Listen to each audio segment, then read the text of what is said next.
অনেকেই দেখছি ক্যারামেল চা খাচ্ছে, তো আজকেও আমার মন চাইলো। তো আমি এক কাপ চায়ের জন্য এখানে 1.5 চামচ নিচ্ছি। নর্মালি আমি আধা চামচ চিনি নেই, কিন্তু একদম চিনি না নিলে সেটাকে ক্যারামেল না করলে তো ক্যারামেল চায়ের কোনো মানেই হয় না।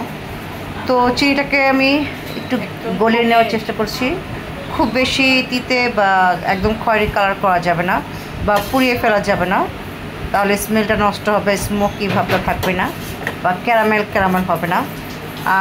চিনিটা আপনাদের চয়েস মতো, যদি কেউ বেশি খেতে চান তো বেশি দিবেন, কম খেতে চাইলে কম দিবেন। আমি কমই দিয়েছি, তবে মনে হয় 2 চামচ দিলে টেস্টটা ঠিকমতো বোঝা যেত। এরপর আমি সেখানে একটু গরম পানি দিয়ে দিলাম, আমার 1 কাপের পরিমাণ। আমি যদি ফার্স্ট টাইম ট্রাই করতেছি, তাই খুব বেশি আমি রিস্ক নিইনি। তো সেই ক্যারামেল ভিতরে আগে পানিটা দিয়ে একটু, যাতে ক্যারামেলটা না পড়ে যায়।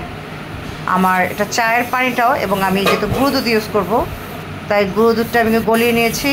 আর যেহেতু গরুর দুধ দিচ্ছি না, যদি গরুর দুধ দিতাম তাহলে গরুর দুধ ডাইরেক্ট ইউজ করতাম। তো এখন আমি চা পাতা দিচ্ছি। স্পানি মির্জাপুর চা আমি ইউজ করি, এটা 1.5 চামচ দিলে আমার 1 কাপ চা হয়। আর লিপটন বা অন্যান্য চায়ে 1 চামচ দিলেই কালার সুন্দর হয়ে যায়, কিন্তু আমার স্পানির ফ্লেভারটা ভালো লাগে। আপনারা আপনাদের পছন্দ মতো 1 কাপের জন্য 1 চামচ চা পাতা নিলেই হবে। আমি এখানে 3 চামচ গুঁড়ো দুধ গুলিয়ে নিয়েছি অল্প একটু পানিতে, সেটাই আমি এখন ঢেলে দিব। আমার চা পাতার রঙ অনেকটা হয়ে গেছে। আমি একটু দুধ চা একটু কড়া খেতে পছন্দ করি, একটু বেশিক্ষণ জাল দিতে পছন্দ করি। আপনারা 5-10 মিনিট যেরকম জাল দিতে চান। আমি 10-15 মিনিট না হলে আমি দুধ চা মানে খাই না বা নামাই না।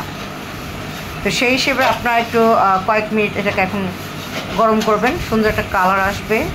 তারপর আপনারা আপনাদের মতো চয়েস মতো সেটাকে নামিয়ে খেতে পারবেন। তো এরপর আপনারা আপনাদের চা কাপে নামিয়ে খেতে পারবেন। তো এটি হচ্ছে ক্যারামেল চা, চাইলে আপনারা এইভাবে বানিয়ে খেতে পারেন।